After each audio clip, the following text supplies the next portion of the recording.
Salut tout le monde, bienvenue dans cette nouvelle vidéo. Aujourd'hui on se retrouve pour parler de l'épisode 4 de Pékin Express, pour les mêmes problématiques que la dernière fois avec l'épisode 2 je crois. Du coup cette vidéo sort uniquement maintenant. Et je crois que ça va être comme ça jusqu'à la fin, on va avoir les mêmes problèmes avec koh, ça va être insupportable pour moi parce que je peux pas visionner les shows correctement. Voilà, pour ceux qui découvriraient avec cette chaîne, en gros, je vis dans le logement du Crous, où le réseau saute, sans déconner, pas loin de 20 à 30 fois par jour. Et vraiment, je déconne pas, hein. Rien que là, ce matin, je me suis levé, j'ai voulu lancer une vidéo YouTube le temps que mon ordi s'allume pour récupérer mon script. Ça a bugué direct sur la pub. J'ai même pas eu le temps de voir les premières minutes de ma vidéo, enfin de ma vidéo de vidéo que je voulais regarder, que dès la pub, j'avais déjà perdu le wifi. Super. Bref, et c'est comme ça toute la journée, le soir. Alors heureusement qu'il y a une partie de la journée où je travaille sur mon mémoire, ou que je suis au boulot et que du coup j'ai pas à subir ça. Mais imaginez le week-end, hein, quand je vois pas mes potes ou un truc comme ça, que je suis là du matin au soir, que je dois subir ça une tonne de fois, c'est juste insupportable. Et du coup, les shows, je ne peux pas les regarder en direct. Euh, alors, bien sûr, vous vous dites, le problème, que ce soit en direct ou que je regarde en replay, il doit être le même. Et effectivement, même en replay, j'ai des bugs, hein. J'ai regardé le Fake Express hier soir et je crois que j'ai dû avoir un ou deux bugs, j'en ai pas eu tant que ça hier soir. Euh, mais le problème, c'est que, enfin, le truc, c'est que quand je regarde en replay et que ça bug, bah ça reprend là où ça a bugué. Le problème de regarder en direct et d'avoir des bugs, c'est que l'émission, elle continue d'avancer et tu peux pas revenir en arrière puisque c'est en direct. Et du coup, bah là, tu perds de l'information et faire une vidéo où le machin il a bugué 10 fois pendant l'épisode et que du coup, t'as perdu peut-être 5-10 minutes de l'émission. Bah, du coup, pour moi, c'est pas possible. Encore, ce serait pour moi-même, voilà, je ferais pas de vidéo à la limite. Bon, ça me saoulerait quand même parce que tu prends aucun plaisir à regarder un show où ça bug toutes les 15-20 minutes. Mais c'est pas grave, je dis, j'ai pas de retour à faire ou quoi que ce soit. Que là, bah si, j'ai des retours à faire, donc je peux pas me permettre de perdre 2-3 minutes toutes les 10-15 minutes comme ça. Au bout d'un moment, ça fait quand même pas mal d'informations que je perds. Donc voilà, c'est extrêmement chiant. Donc voilà, je sais pas comment je vais faire. Je pense que quand koh va commencer à la rentrée, je vais tester de voir le premier épisode de koh en direct. Si je vois que ça me fait la même chose, parce que peut-être que c'est juste M6 qui bug à mort, je testerai, voir si TF1 bug moins qu'M6. Même si je crois pas, je crois que j'avais quand même pas mal de bugs aussi avec TF1. Je verrai. Je verrai comment je vais faire avec koh, parce qu'en plus on va avoir koh et Pékin Express pendant quelques semaines en même temps. Enfin en même temps du coup, sur les mêmes semaines. Ça va vite me gonfler tout ça. Bon, l'avantage de koh, même si c'est pas bien, c'est que si les sites ils bug trop, on peut télécharger l'épisode sur internet, et au moins bah, épisode téléchargé dit pas de pub, dit pas de bug. Bon, je sais que c'est pas bien, mais si je veux regarder mon épisode tranquillement de koh, bah, il va peut-être pas y avoir le choix, quoi, si ça continue à me faire chier comme ça. Et après, mon Pékin Express, lui, par contre, c'est pas la même. Donc, à chaque fois que je me laisse de subir des bugs. Mais bon.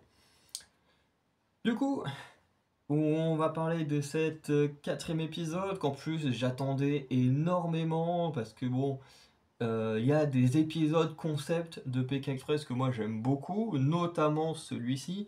Euh, Parce que dans Pékin Express, il y a des épisodes classiques, hein, avec les drapeaux, les épreuves d'immunité, machin, et qui sont très très bien. Et il y a des épisodes, alors qui sont classiques dans le sens où on les retrouve dans quasiment chaque saison, mais qui en termes d'épisodes sortent un peu du lot. En termes de structure d'épisode, je veux dire, normalement, un épisode de Pékin Express, c'est hop, on débute, on a une petite mission pour avoir les instructions de route, on prend la route pour se qualifier pour l'immunité, ensuite on cherche un appartement, enfin, à vivre, enfin, passer la nuit chez un habitant, Ensuite, on fait l'épreuve d'immunité, on reprend la route pour éviter le duel final. En général, tu peux avoir des drapeaux, le rouge, le noir, le blanc, euh, donc voilà, qui peuvent rentrer en jeu. T'as le quiz express, bref, t'as pas mal de petits trucs. T'as les blind tests, voilà, t'as tous ces trucs-là qui reviennent à chaque saison. Et ensuite, le duel final pour terminer l'épisode, et puis voilà. Donc ça, c'est ce que j'appelle un épisode classique. Et t'as ces petits épisodes qui sortent un peu du lot, et qui sur moi sont peut-être même mes épisodes préférés, parce que le fait qu'ils sortent un peu du lot, ça leur donne une saveur un peu différente. Et surtout qu'ils ont des enjeux différents. Par exemple, celui qu'on a là, avec les Intouchables, moi j'aime beaucoup, parce que du coup, c'est plein de petites courses. Alors oui, il n'y a plus d'épreuves d'immunité ou de choses comme ça. La structure sur la fin est un peu bizarre, on va en revenir dessus, puisqu'on met tellement l'emphase sur le fait de devenir intouchable que limite on en oublie le fait que des gens peuvent atterrir au duel final. Ça m'a fait un peu bizarre parce que même moi, pourtant, Pékin Express, j'ai raté aucune saison depuis la reprise, donc la saison avec Florian et Gabriel qui avait été gagné par la patronne, oui, la patronne et son employé. Je me souviens plus de ce duo-là qui était très très fort et que moi, je me souviens que c'était le binôme préféré de ma mère. Moi, je préférais les inconnus, Florian et Gabriel.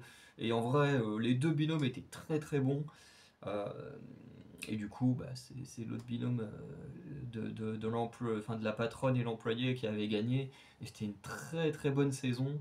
Euh, mais qui, je crois, ne fait pas partie des saisons qui ont replay sur M6. Mais du coup, cette saison-là, elle doit avoir déjà.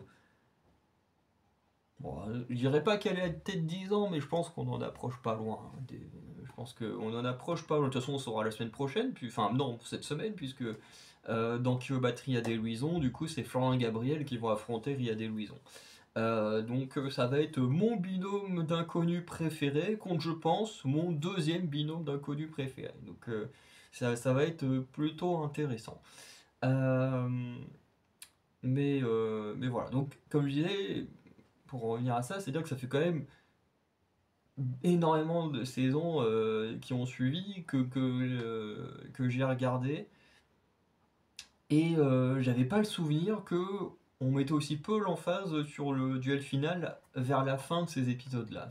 Là, ça m'a fait bizarre. Je me suis dit, mais attends, comment ça va se passer pour le duel final? Parce que on n'en parle pas du tout.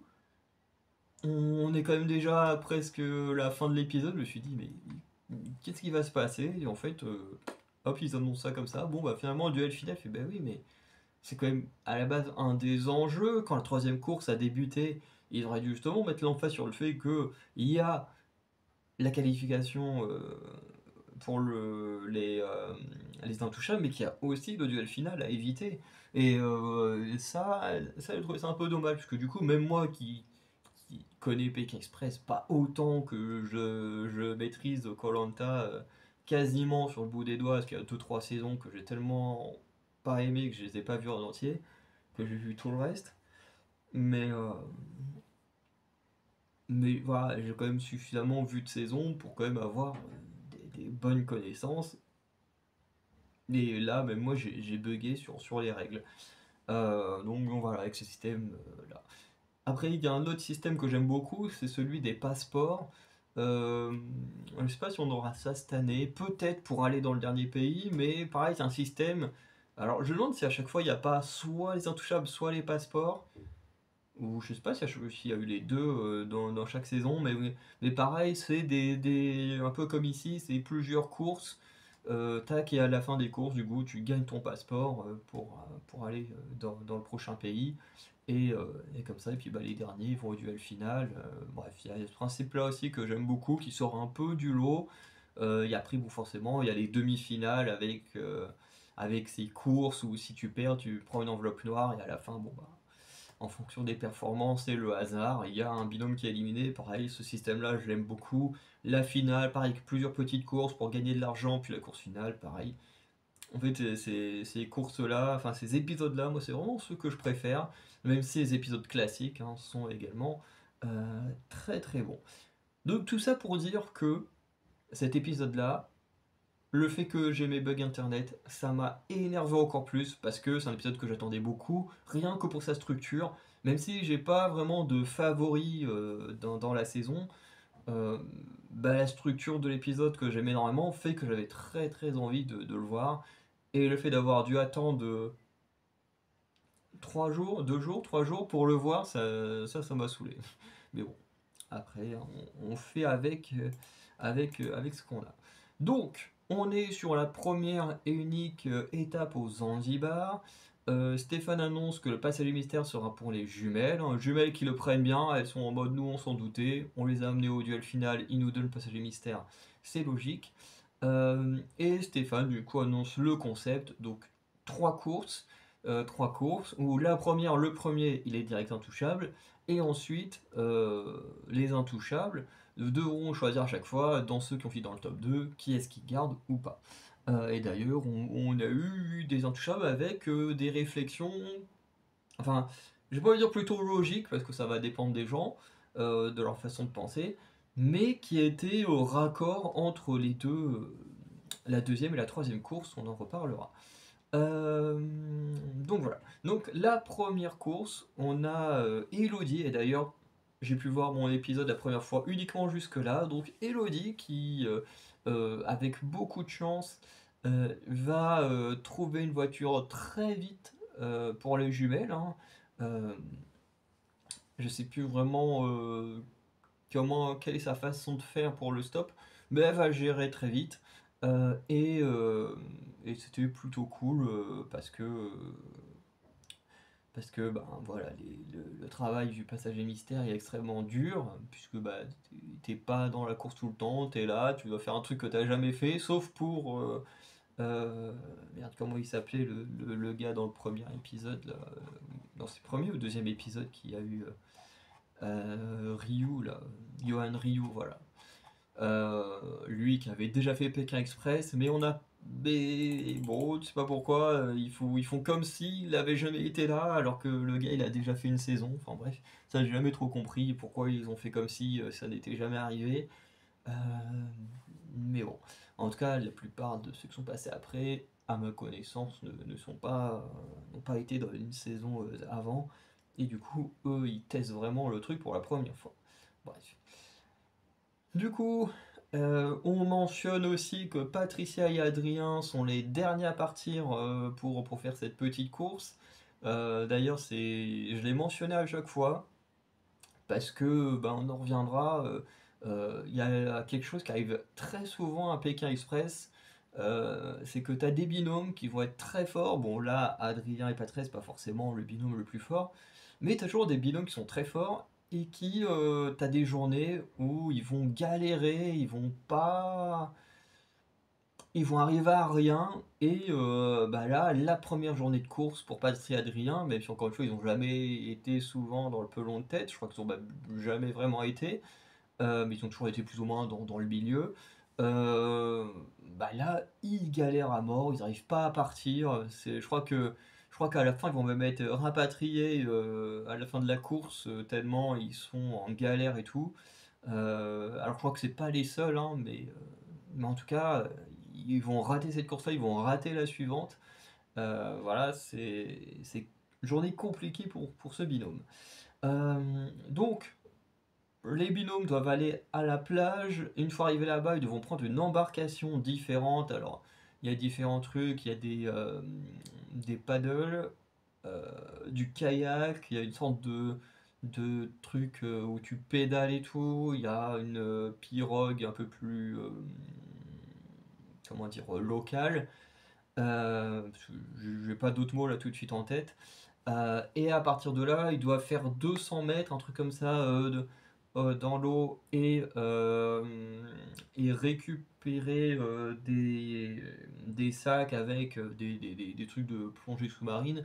Même si au final ils vont pas plonger plus que ça, parce qu'ensuite ils doivent revenir sur le bord de la plage, ensuite ils doivent repartir nager pendant quelques mètres à un bateau pour récupérer un sac jaune et un sac rouge.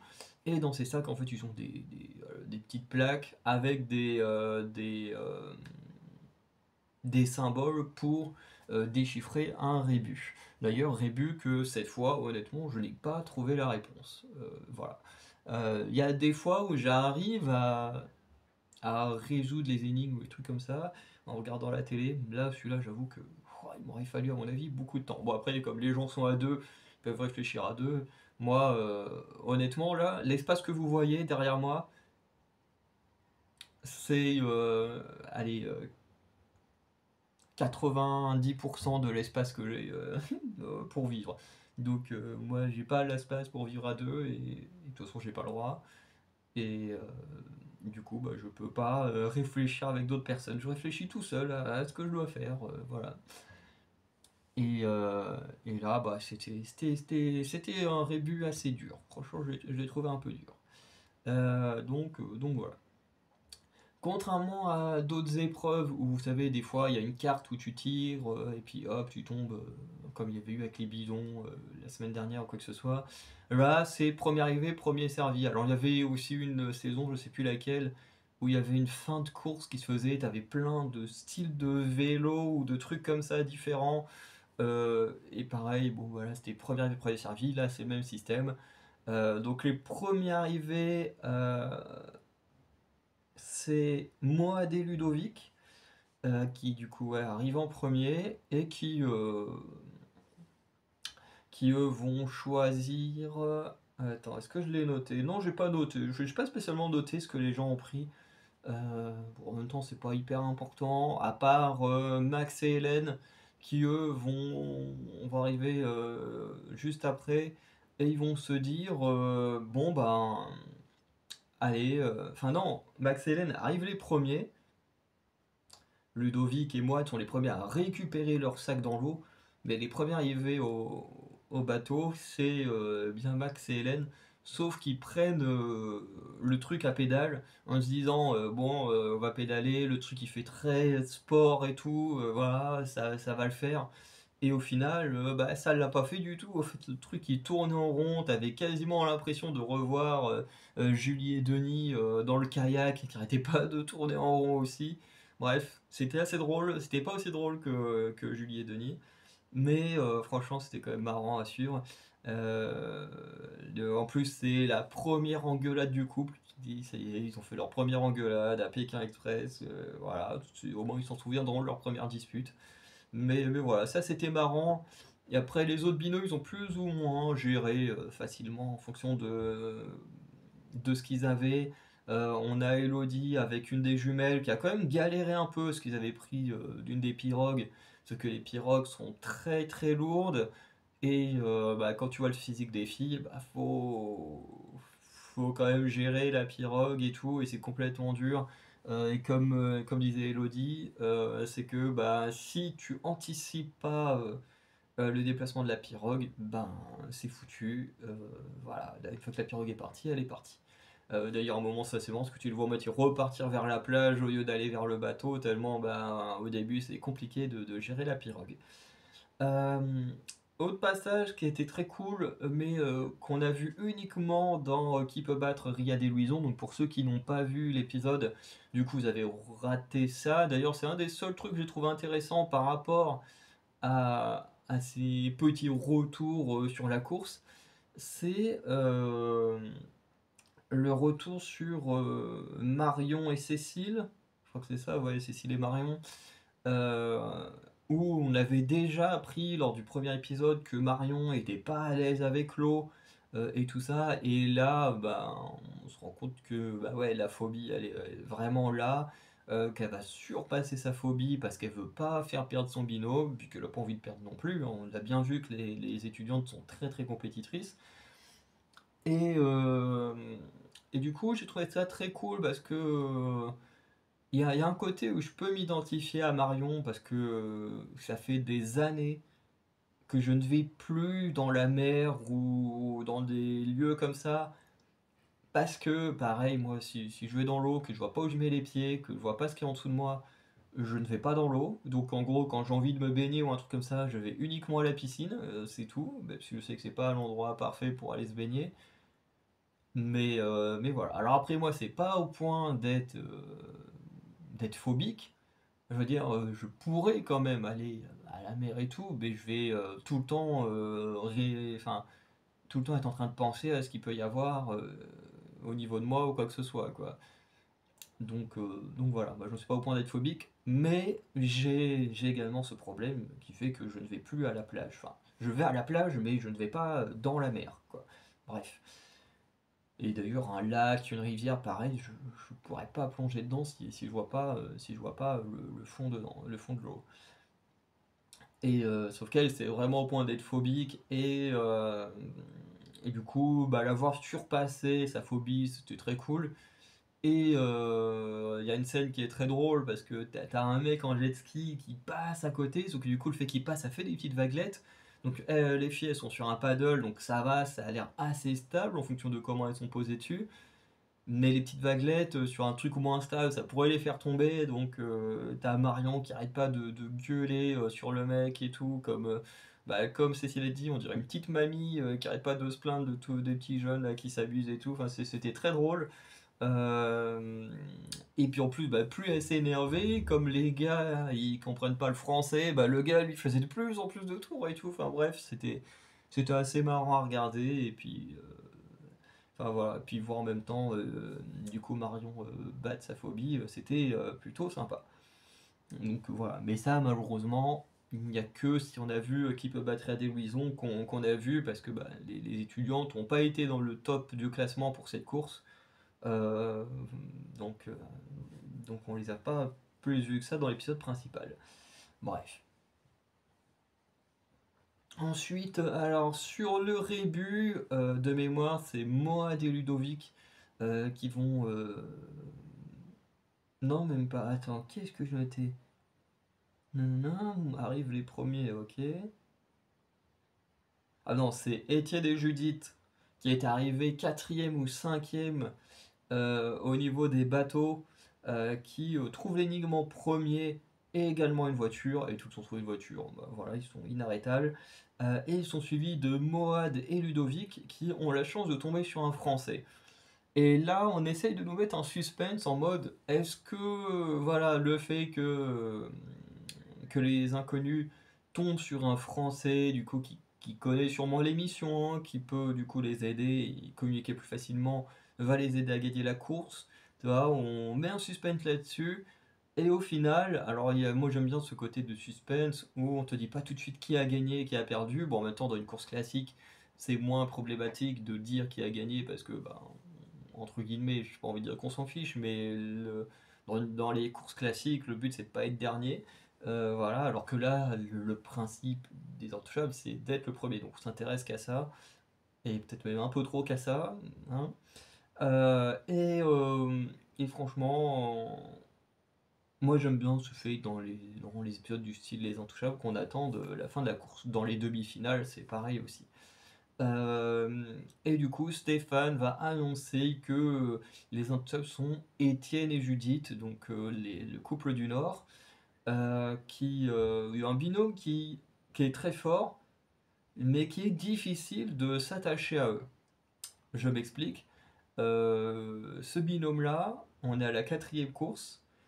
Première course, ils gagnent l'immunité, on les revoit pas. Ouais, c'est ça. Deuxième course, ils gagnent l'immunité, on les revoit pas.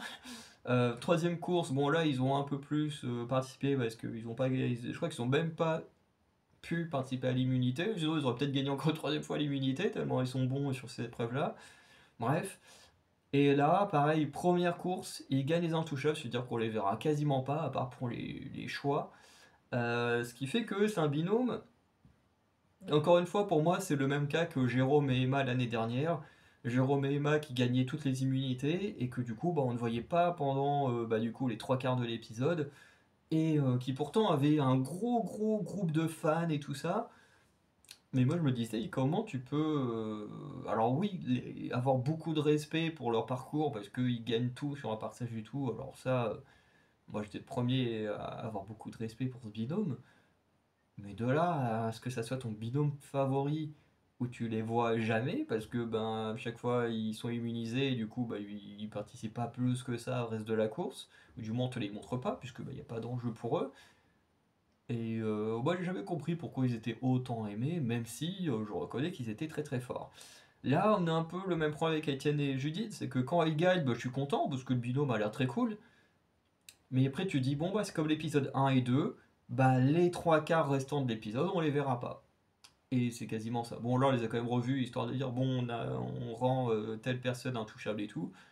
Mais sinon, on les revoit pas. Et c'est vrai que c'est assez dommage, parce que les binômes, en fait, qui sont très forts sur les débuts de course, bon, on les voit pas le reste de l'épisode, et du coup, pour s'attacher à eux, c'est compliqué. C'est-à-dire que là, eux, ils sont très forts, mais en vrai, on les connaît pas, hein. Je veux dire, on n'a pas de moment marquant avec eux. Justement parce qu'ils sont trop forts. C'est un peu paradoxal et c'est un peu dommage. Euh, voilà. Donc ensuite, on enchaîne direct avec la deuxième course. Voilà, course qui a mené aussi à des moments très drôles, mais là, cette fois dans l'épisode principal, avec un très beau départ de Matteo et Esmeralda. C'est assez rare hein, que Matteo et Esmeralda prennent la tête des courses et tout ça. Donc là, ils partent premiers, suivis des étudiantes, puis des inconnus. Les inconnus, pareil, très très forts dans cet épisode. Même si au final, ils vont subir que des revers, mais quand même très forts. À nouveau, comme j'ai noté, Patricia et Adrien, ils galèrent à faire du stop. La première journée en Tanzanie, oui, ils sont en Tanzanie là. Non, à Zanzibar, la Tanzanie c'était avant. Putain, je sais même plus où on était. Ah oui, c'est vrai que l'épisode 1, j'ai pris mes notes sur l'autre ordi. Mais oui, dans Zanzibar, là, cette première journée, elle est catastrophique pour eux. Ils arrivent à rien. C'est une galère. Je suis même pas sûr qu'ils ont réussi à aller jusqu'aux ZAN. Ou alors ils ont dû y arriver, mais très très très tard. Même il y a d'autres binômes aussi hein, pour qui ils sont arrivés tellement tard que pour eux c'était foutu de pouvoir gagner. Donc les premiers binômes arrivés au parcours, forcément c'est Matteo Esmeralda, suivi par les étudiantes. Et la mission, c'est de monter à Dodane, de faire un petit parcours à Dodane, et ensuite de récupérer dans des paniers remplis d'épices des petits objets, voilà, des petits contenants, avec dedans des indices qui forment une énigme, enfin pas une énigme, mais vous savez bien comment ça s'appelle. Vous savez les trucs où c'est en mode mon premier tel truc, mon deuxième machin, du coup qui suis-je, vous savez ce genre d'énigme, je sais plus, c'est un nom précis mais j'ai oublié le nom. Les charades, je crois que c'est ça, oui les charades. Et du coup là une fois que tu as réussi la charade, du coup tu peux repartir. Donc voilà. Et du coup, ça va mener à des choses extrêmement drôles. Alors, faut croire que la production a trouvé qu'Esmeralda était plus drôle que Marion. Parce que Marion, qui avait la phobie de l'eau, on va dire l'eau, je sais que c'est pas la phobie de l'eau, c'est plus le fait de pas voir où tu vas dans l'eau, c'est vraiment très précis comme phobie. Il faut croire que c'était pas assez drôle, puis ça a été relégué à l'émission Que Patrick Rouillon, Ria des Louison.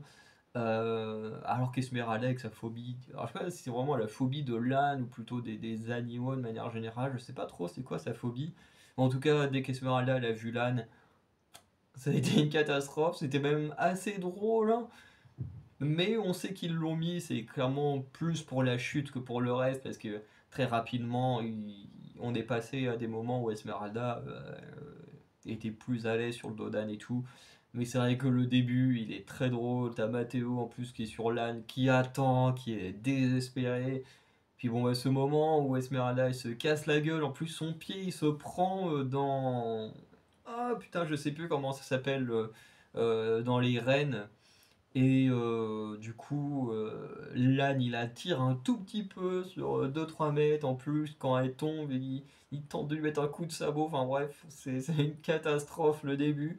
Ce qui, du coup, comme je dis, il y a sûrement dû avoir une grosse ellipse parce que après ça, elle est en mode non, non, je veux surtout pas monter avec ce qui vient de se passer et tout. Et 2 secondes après, à l'image, elle est sur l'âne, tout se passe bien. Donc, à mon avis, il y a dû avoir une grosse ellipse. Parce que moi, à sa place, je fais la chute qu'elle a fait en ayant failli me prendre un coup de sabot dans la gueule. je remonte pas sur l'âne 2 secondes après, quoi, hein. Faut du temps pour me calmer parce que je serais trop stressé, trop angoissé, après un truc comme ça, quoi. Donc voilà. Et puis c'est pour dire aussi à quel point ils ont pris de l'avance quand ils ont fait le stop, parce que quand même le troisième binôme qui arrive, bah les Belges, au moins les étudiantes sont passées de l'autre côté.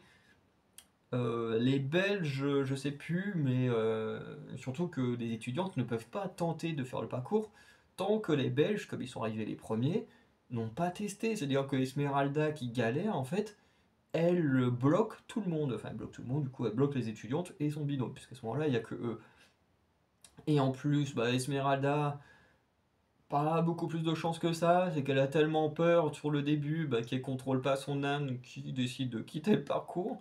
Ce qui fait que ben Mathéo est obligé de suivre et de quitter le parcours aussi, parce que bah, faut que les deux valident le parcours. Ce qui fait que les étudiantes, elles passent également, donc voilà, elles font leur truc euh, beaucoup plus facilement, hein. Cécile, elle passe sans problème. Marion, c'est pareil. Alors, ils ont fait une petite scène. Alors, qui je pense sera surtout rire les enfants, parce que bon, moi, j'ai pas trouvé ça. En fait, j'ai trouvé que Marion était plus drôle avec les scènes sur l'eau que là avec l'âne qui s'arrête pour faire caca. Bon, si ça fait rire des gens, c'est très bien, mais pour moi, ça, c'est humour de gamin de 10 ans. Voilà, techniquement, t'es plus censé rire de ça après, quoi. Voilà, les blagues pipi caca, ça m'a jamais fait marrer. Enfin, je veux dire, même quand j'étais gamin, ça me faisait pas rire. Voilà. Après, j'ai un humour un peu spécial. Mais c'est vrai que ce genre de blague, enfin bon là c'est pas une blague, c'est vraiment arrivé, mais tu le sens qu'ils l'ont mis parce qu'ils se sont dit ça va faire rire le public. Mais je ne suis pas le public qui rit au pipi caca, donc quand j'ai vu ça m'a plus gêné. Je trouvais que Marion était plus drôle quand elle gueulait sur les gens sur leur petit bateau sur l'eau là, plus que là. Donc ensuite, quand ils arrivent au niveau des, des épices, bon bah là il y a 10 paniers pour 6 indices.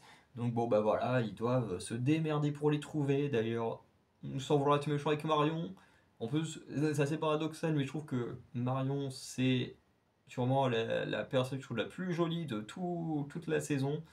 Mais alors là, elle me dégoûtait parce que quand elle prenait les épices, t'avais des filets de bave là qui retombaient dans les épices. En plus après, il devait sûrement remettre la tête dedans. Ça me dégoûtait, ça me dégoûtait. Alors que personnellement, c'est pas mon binôme préféré non plus, mais je trouve que c'est vraiment une très jolie fille et tout. Et là, oh, la bave là qui va partout et tout. Oh, ça me dégoûte. Parce que les autres, quand tu regardes les autres binômes, ils ont pas beaucoup bavé. Alors moi, je suis sûr que si je faisais ça, je baverais aussi énormément, mais c'est juste que à regarder, moi, ça me dégoûte.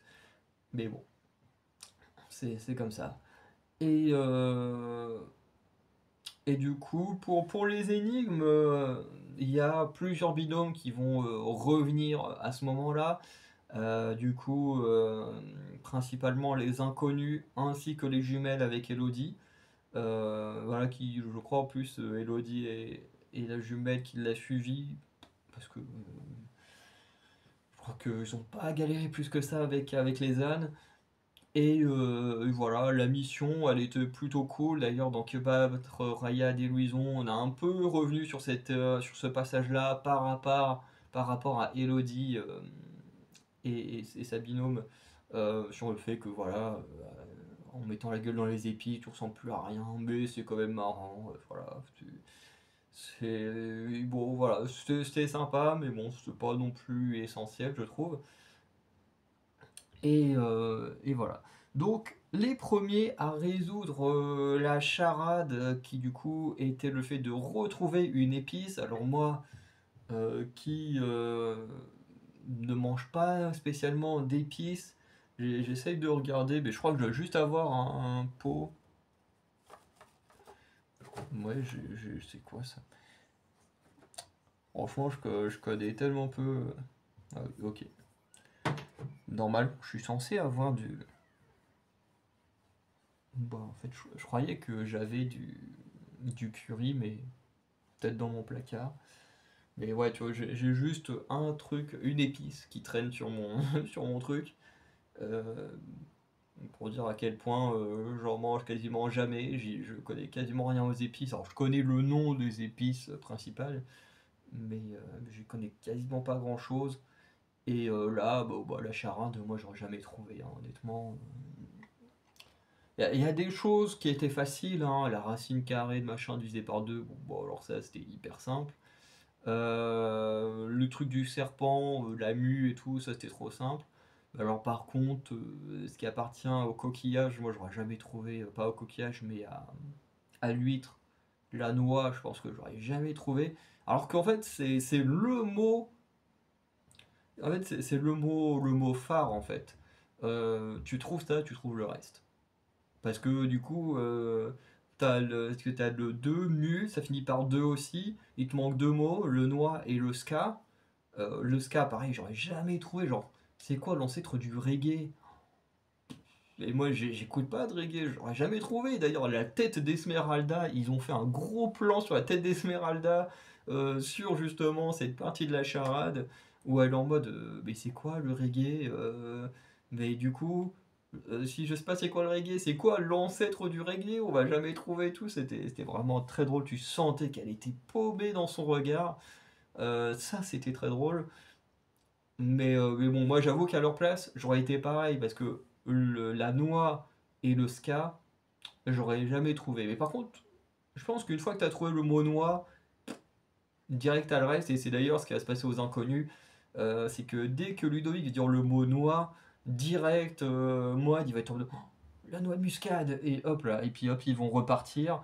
Ensuite, bah, les autres binômes vont petit à petit également trouver l'indice, hein, et repartir.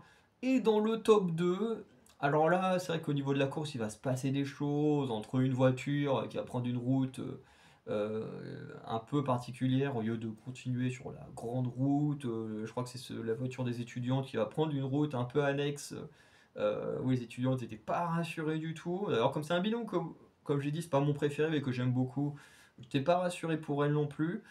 Mais finalement, ça va payer, puisque dans le top 2, on retrouve les jumelles avec Elodie, et on retrouve également bah, les étudiantes Cécile et Marion. Mais ceux qui choisissent, c'est Étienne et Judith. Et qui, en gros, leurs arguments, c'est de garder les gens au mérite. Et pour eux, bah, ils se disent, on a Cécile et Marion, qui sont très fortes, hein, parce qu'il faut quand même le souligner que Cécile et Marion sont qualifiées quasiment à chaque épreuve d'humilité, qu'en général elles n'ont pas gagné d'étape, mais en général elles sont très souvent dans le top 3 dans les arrivées et tout, donc elles sont quand même très très très fortes. Mais à côté, bah, t'as les étudiants, enfin t'as les étudiants, t'as les jumelles, et les jumelles, sur les 3 premières étapes, elles en ont gagné 2. Voilà, bon, on sait pas trop ce qui s'est passé la semaine dernière, elles ont galéré comme il n'y a pas, j'étais trop triste pour elles, parce que c'est vraiment un binôme qui est très très fort, et, euh, et là elles sont revenues un peu à leur prime, et, euh, et comme elles ont gagné 2 amulettes, bah du coup, c'est elles qui vont être choisies. Euh, du coup, c'est leurs arguments. En même temps, avec 2 binômes extrêmement forts que tu as sous les yeux, bah, c'est compliqué de départager. Donc ils se sont dit, on fait au mérite. Voilà, Alison, attends, c'est comment? C'est Alison et Amandine. Voilà, elles ont gagné 2 amulettes. Techniquement, ça en fait d'elles les plus fortes, puisque bah, elles ont gagné 2 courses, enfin 2 étapes sur 3. Donc on veut les affronter pendant encore plus longtemps, ce qui est extrêmement louable. Et d'un côté, moi qui me rassure, parce que ce binôme-là que j'aime beaucoup aussi, sans être mon favori, bah ils sont protégés, donc ça c'est très cool. Et, euh, et merde, qu'est-ce que je voulais dire? Et du coup, à ce moment-là, je me suis dit, est-ce que à la troisième course, il ou elle vont garder les mêmes arguments? En fait, ouais, c'est surtout ça que j'attendais, parce que je me dis, là, ils utilisent un argument, ok, on est obligé de l'accepter puisque on a l'argument, mais après c'est ce qui va être logique dans leurs arguments. Et on verra que oui. Et c'est plutôt cool. Donc voilà.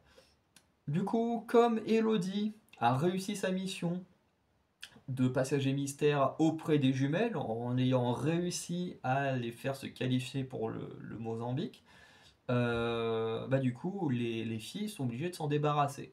Du coup, ils vont redonner Elodie aux inconnus. D'ailleurs, la réaction de Ludovic à chaud est plutôt en mode bah non, on veut pas, on veut pas d'Elodie.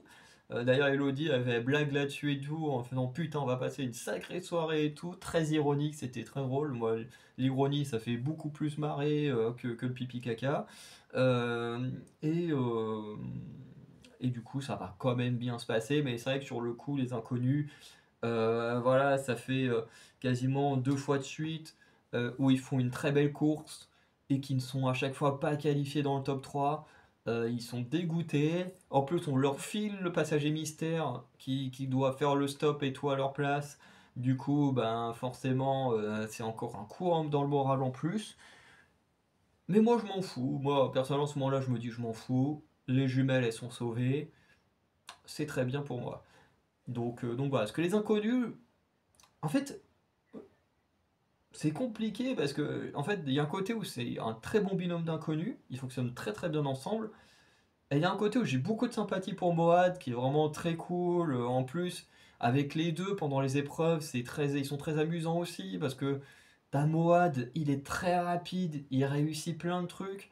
Et Ludovic, il est un peu à la ramasse à certains moments, et je trouve ça très drôle parce que ça me fait penser à moi et mes potes au sport. Parce que bah, c'est un peu une réalité où entre moi et certains de mes potes au sport, bah, je les surclasse totalement.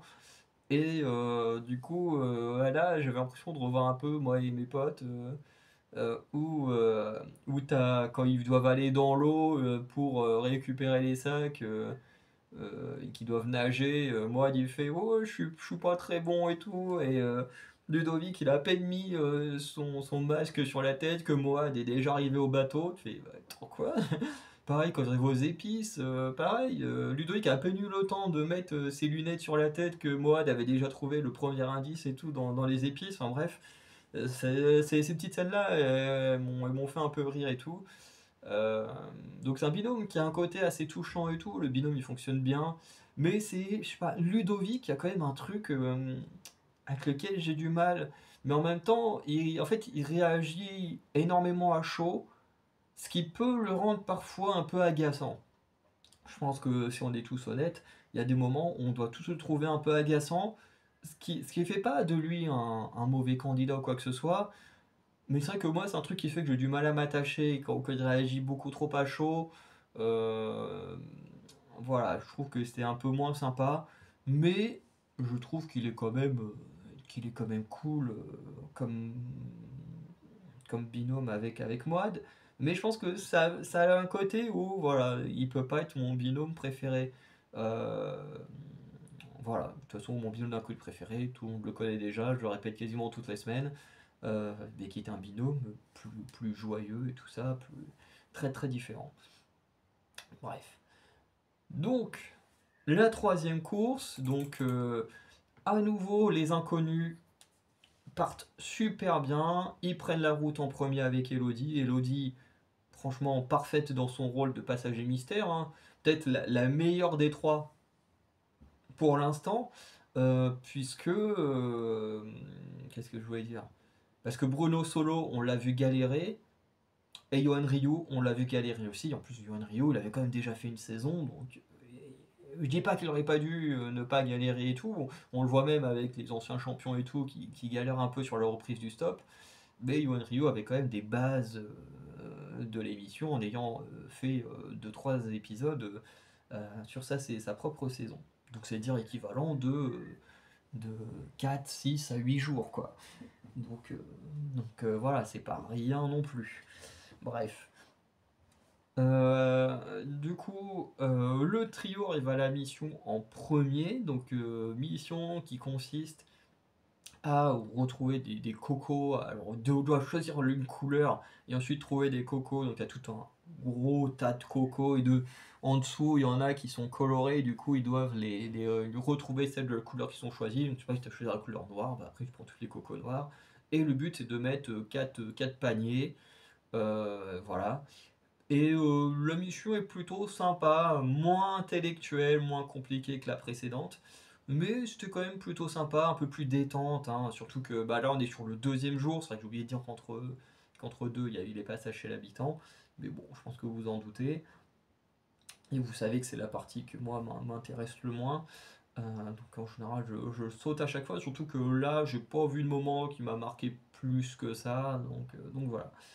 Euh, les inconnus vont aller très vite. Ludovic fait la mission avec Elodie. D'ailleurs, Ludovic très bon pour lancer les cocos. Et heureusement, parce que le gars il arrive, il a fait en mode ouais, moi je suis trop fort au basket et tout. Et après, il s'est dit ah ouais, merde, j'ai dit que j'étais très fort, maintenant faut que j'assure. Et là, c'est pas la même chose. Voilà. Donc finalement, il a quand même géré et tout. C'était très cool. Mais sur le moment, il s'est mis la pression tout seul. En fait, c'est ce que je disais. Tu vois, il réagit tellement à chaud qu'en fait, il se met une pression par moment tout seul qui aurait pas lieu en fait à avoir. Comme là, il dit ouais, moi je suis très bon au basket, machin. Bah du coup, tu dis bah ouais, bah du coup, tu dois faire la mission. Et là, d'un coup, bah, il dit faut que je fasse la mission. Du coup, faut que j'assure à fond parce que bah j'ai dit que j'étais bon, donc je dois montrer que je suis bon.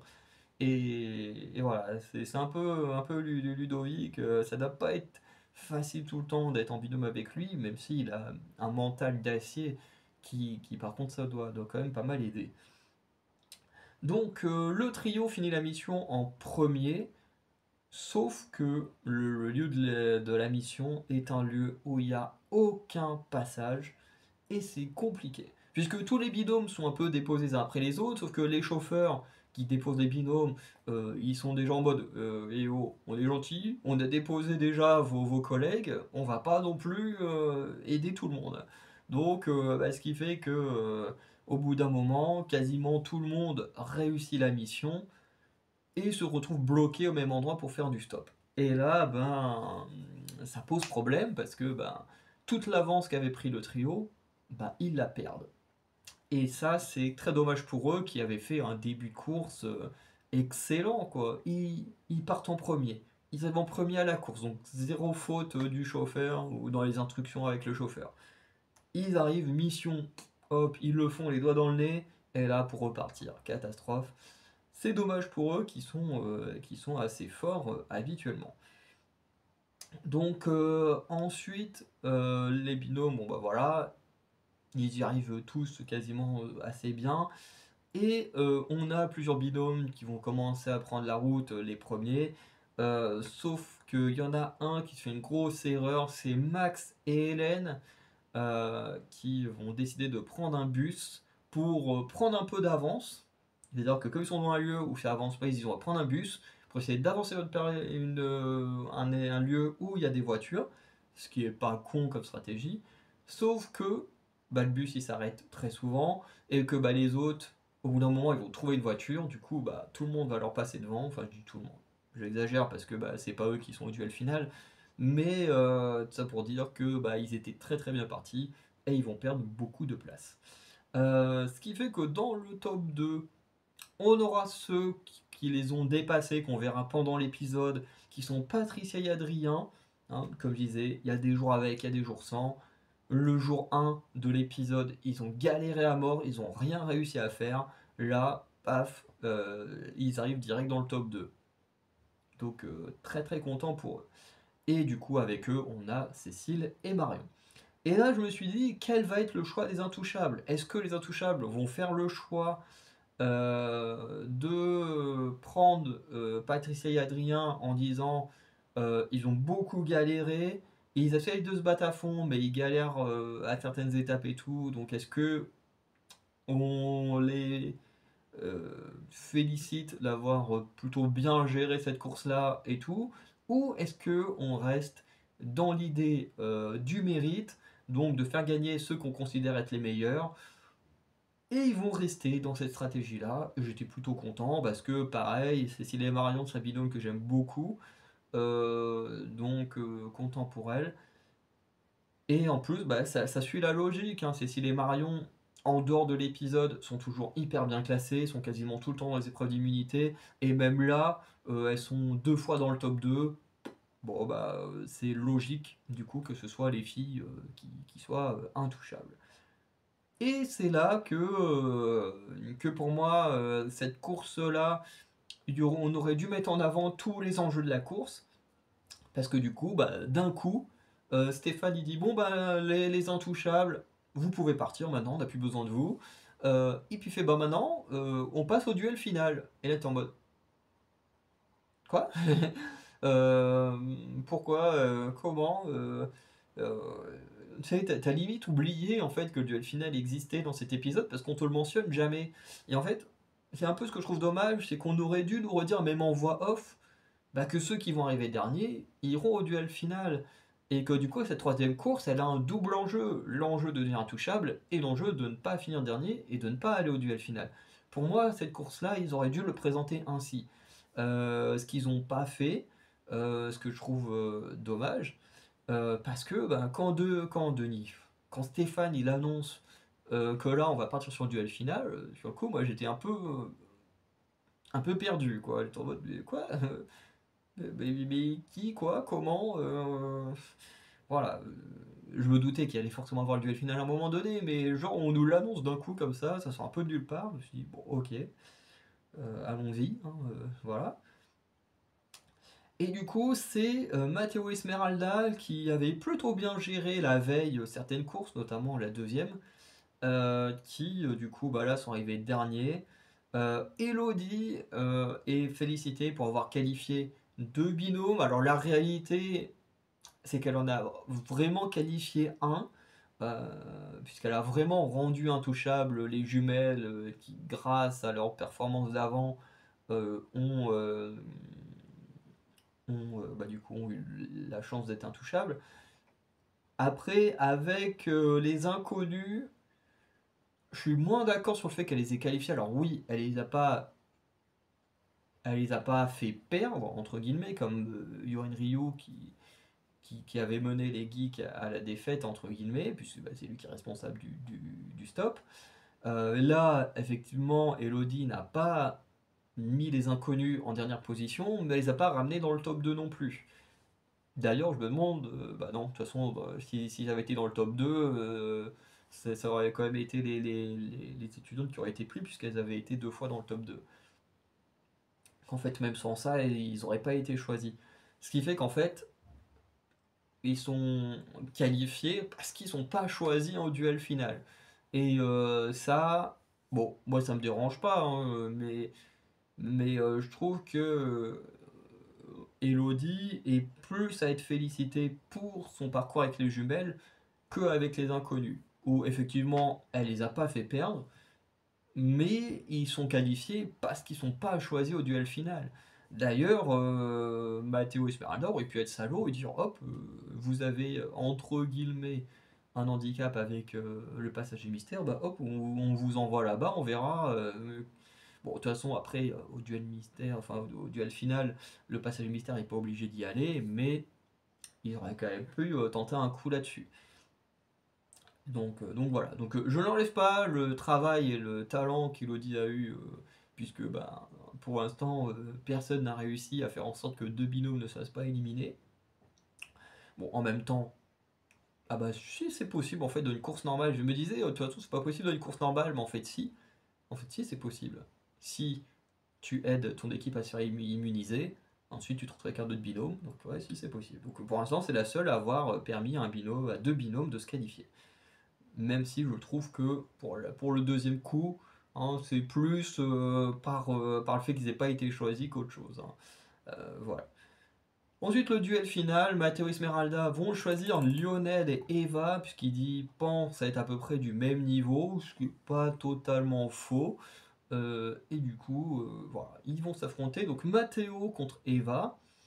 Matteo, d'ailleurs, va gérer la course, ce qui montre que, entre guillemets, Esmeralda est un peu le- la partie la moins forte du binôme, mais la plus divertissante à côté. Donc voilà. Donc Matteo il part en premier, il prend de l'avance sur Eva. Ils arrivent à la mission, donc la mission c'est de retrouver une paire de chaussures en particulier sur un gros tas de chaussures et de les lier avec bien j'ai oublié comment ça s'appelle, des lacets. Et une fois que c'est fait, ils doivent lancer les chaussures sur un fil. Matteo, une fois qu'il a trouvé la paire de chaussures, il réussit du premier coup. Eva, on nous dit pas c'est du premier coup, mais on comprend qu'elle a dû avoir un ou deux essais, mais en tout cas qu'elle a réussi extrêmement vite. Sauf que même au retour, Matteo repart en premier et Eva peu de temps après. Et bah du coup, Matteo va gérer totalement le duel final et sauver son binôme.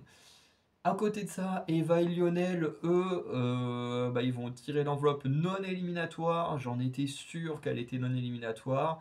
Donc ils auront le prochain passager mystère qui a l'air d'être Riyad et Louison.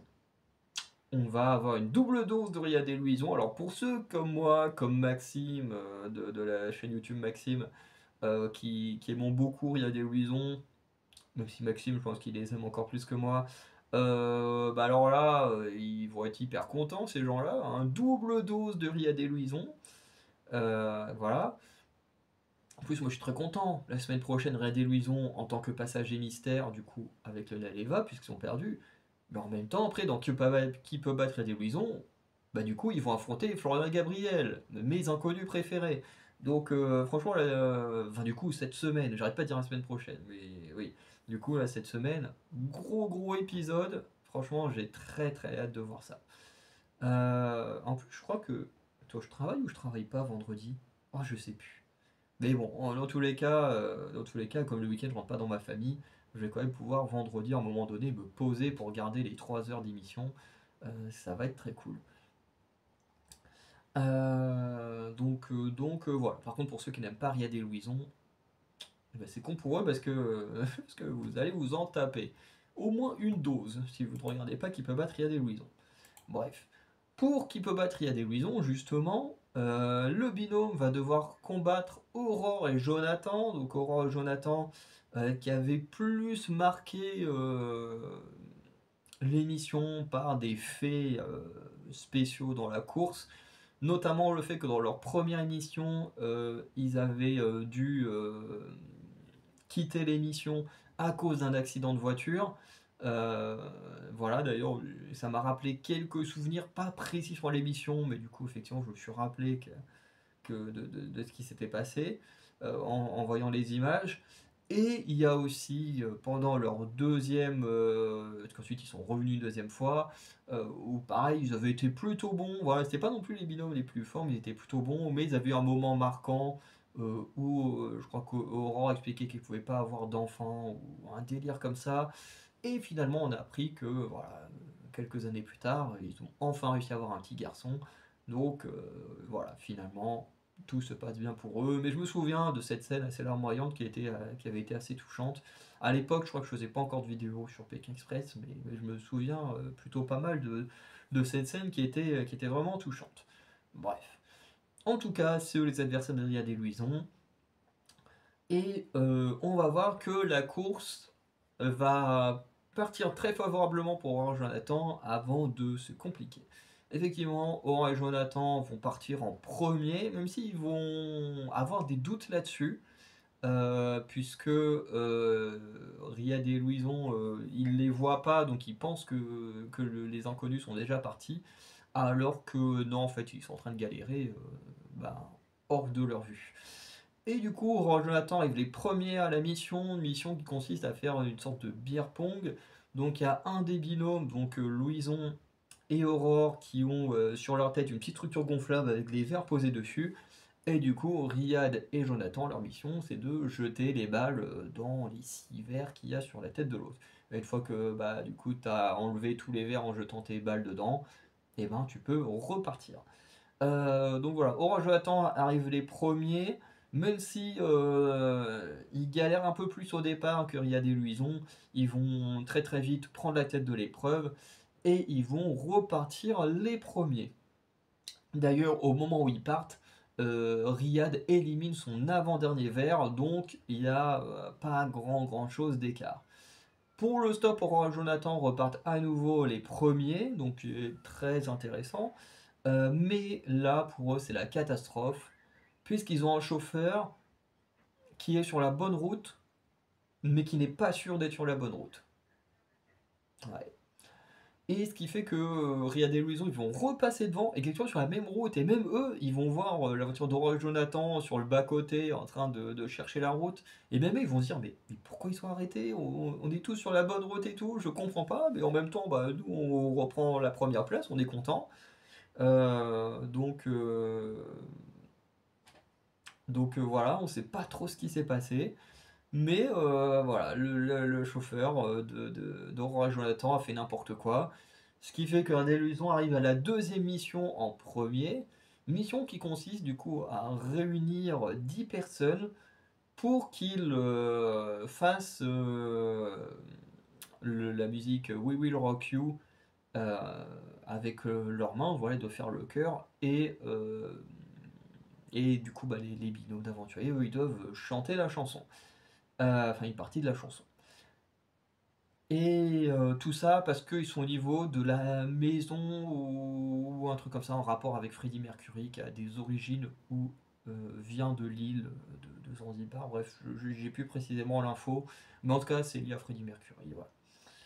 Et du coup, chacun des binômes va réussir assez facilement à réunir du monde, à faire les musiques et tout ça, il n'y a pas de problème. Sauf que Riyad et Louison, ils repartent en premier, ils avaient de l'avance. Dora et Jonathan, ils repartent assez facilement.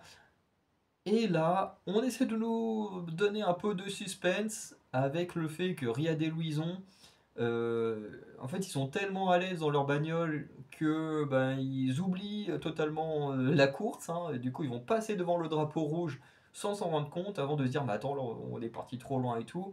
Ils font demi-tour et ils sont quand même les premiers à arriver à gagner leur troisième petit badge.